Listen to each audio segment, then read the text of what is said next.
E aí, roqueiros e roqueiras, Mosh aqui, e hoje vamos falar sobre a banda mais pesada e melancólica do grunge. Hoje vamos falar do Alice in Chains. Se você gosta de saber histórias e curiosidades de seus artistas preferidos, se inscreva no canal para não perder mais nenhum vídeo. Alice in Chains, uma das 4 grandes bandas do grunge, ao lado de Pearl Jam, Nirvana e Soundgarden, se destaca pelo seu som pesado e letras melancólicas. Tudo começou em 87, quando o guitarrista Jerry Cantrell foi a uma festa em Seattle e conheceu Layne Staley. Ele tinha um grande sorriso no rosto e estava sentado ao lado de 2 mulheres maravilhosas, lembra Cantrell, que não tinham lugar para morar e foi acolhido por Layne e sua família.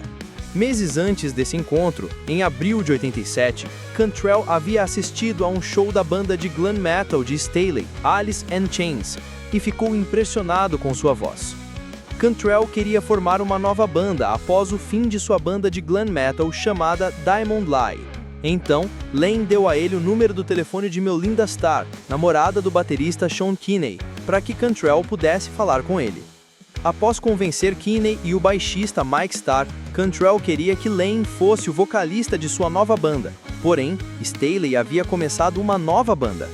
Apesar disso, Cantrell, Sean Kinney e Mike Starr começaram a fazer testes com péssimos cantores na frente de Layne, para que ele entendesse a dica.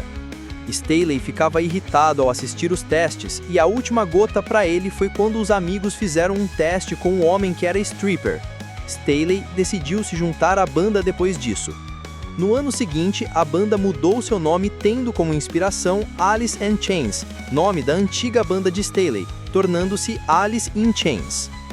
Seu primeiro trabalho oficial foi o EP We Die Young, em julho de 1990. A faixa título se tornou um hit moderado em rádios americanas mais pesadas, apenas preparando o caminho para o lançamento do álbum Facelift, em agosto daquele mesmo ano. O álbum Dirt, lançado na primavera de 92, exemplifica o som pesado guiado pela guitarra cheia de distorções, ao mesmo tempo em que abre espaço para as harmonias vocais cada vez mais complexas de Staley e Cantrell. Entretanto, as letras obscuras, a maior parte tratando de isolação e vício, aumentaram as especulações de que Layne tinha problemas com drogas. O baixista Mike Starr saiu da banda em 93 devido às extensas turnês da banda e foi substituído por Mike Inez, baixista de Ozzy Osbourne. Em 1994, o Alice in Chains surpreendeu fãs e críticos com Jar of Flies, que traziam retorno aos arranjos mais acústicos e leves. Canções bem desenvolvidas, completadas com sutis arranjos de cordas.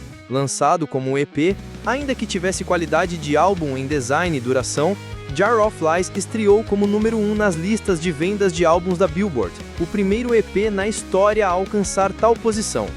O Alice in Chains estavam programados para sair em turnê durante o verão de 94 com Metallica e a atração de abertura Suicidal Tendencies, mas desistiram antes do começo da turnê, aumentando os rumores de vício de drogas de Layne. Nessa época, as tensões internas levaram a banda a desbandar, o que efetivamente durou apenas 6 meses. Durante o hiato da banda, Staley se juntou a Mike McCready do Pearl Jam e o baterista do Screaming Trees, Barrett Martin, e criaram o supergrupo do grunge Mad Season. Juntos, lançaram apenas um álbum, Above.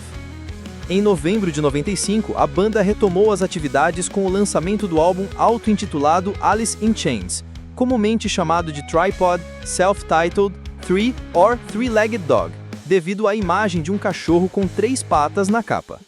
O álbum estreou na primeira posição, mas o grupo novamente falhou em dar suporte com uma turnê, gerando uma maior discussão sobre o vício de Staley em heroína.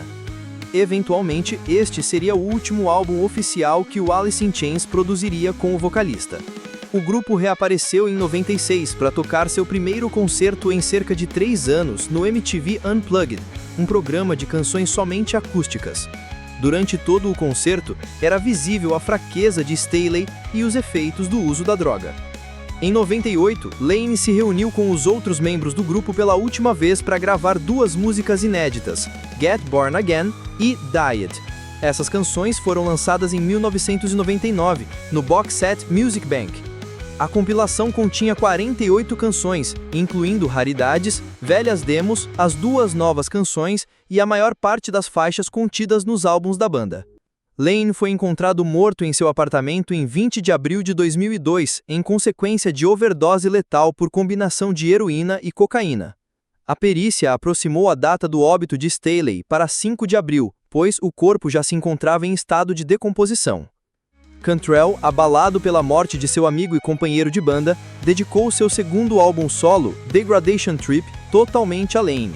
Os integrantes remanescentes reuniram-se em 2005 para um show beneficente em prol das vítimas do tsunami que atingiu a Ásia no ano anterior, e em 2009 terminaram a gravação de seu primeiro álbum de estúdio em 14 anos, com William Duvall como um novo vocalista e também guitarrista base, dividindo os vocais com Jerry Cantrell, que é o vocalista principal da maioria das canções do álbum. Intitulado Black Gives Way to Blue, o álbum foi lançado em setembro de 2009. Após o Black Gives Way to Blue, a banda lançou mais 2 álbuns de estúdio, The Devil Put Dinosaurs Here, em 2013, e Rainier Fog, em 2018. Atualmente, a banda segue fazendo concertos pelo mundo e não existem planos para a gravação de um novo álbum. Se você gostou do vídeo, deixe um gostei, se inscreva no canal e comente abaixo qual artista você gostaria de ver no canal. Até a próxima!